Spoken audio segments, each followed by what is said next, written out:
In this video, I'm going to show you how to set up the iconic Shure SM7B microphone. Now, there are three important things that you're going to need in order for this process to work. Number one is the microphone itself.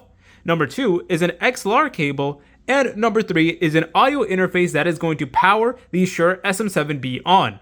Now, if you already have an audio interface, then you should be good to go. However, if you don't have one, what I strongly recommend that you guys do, if you're someone who's like a gaming creator or like a streamer, is to purchase the Elgato Wave XLR. I am not sponsored by them or anything like that. They did not even give me this product for free. It's just that I really enjoy using it. I've been using it for around 5 years now, so it definitely has been good on me. So anyways, what you need to do is you need to make sure that you have an audio interface that actually is able to power on the Shure SM7B. Now, the Shure SM7B does require a significant amount of power to actually work. So what I like about the Wave XLR is that you do not need to purchase a cloud lifter. So sometimes whenever you're using other audio interfaces, you may need to purchase a cloud lifter, which is like another $100 expense. And obviously you don't want to do that. You want to make sure that you're smart with your money, which is why if you're able to, try to get an audio interface that does not require you to get a cloud lifter. This one doesn't require me to get a cloud lifter, so I'm very happy about that. And basically the way it works is that the XLR cable is connected to the Shure SM7B.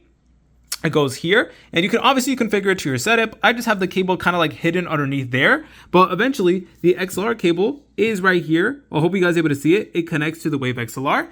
And the Wave XLR is powered by my PC. So basically what that allows me to do is that it allows me to speak into the microphone, and then the audio is then gonna be on my PC. And that's basically how I've been recording every single one of my YouTube videos for around 5 years now. So that is how you know that it actually does work. So yeah, the main important thing is you want to make sure you have those three components. And of course, you want to have a mic arm. You don't necessarily need to use a mic arm. You could, of course, use like a mic stand, something smaller. There are many great options.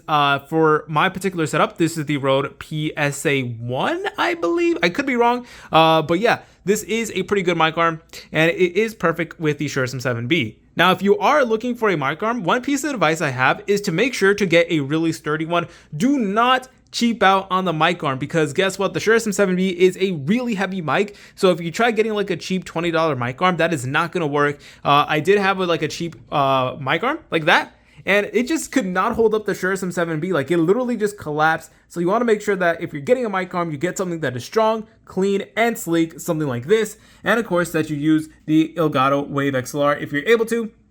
I highly recommend using Elgato products because they're incredibly beginner friendly. But then that is basically how you're able to set up the Shure SM7B. And of course, there are switches on the back over here that you're able to configure. And if you guys want me to do a separate tutorial on that, please let me know in the comment section down below. But as it is, the Shure SM7B is actually pretty good just right out the box without configuring everything. So you absolutely love to see that. If you guys found this video helpful, make sure to leave a like and subscribe. I'll see you in the next video.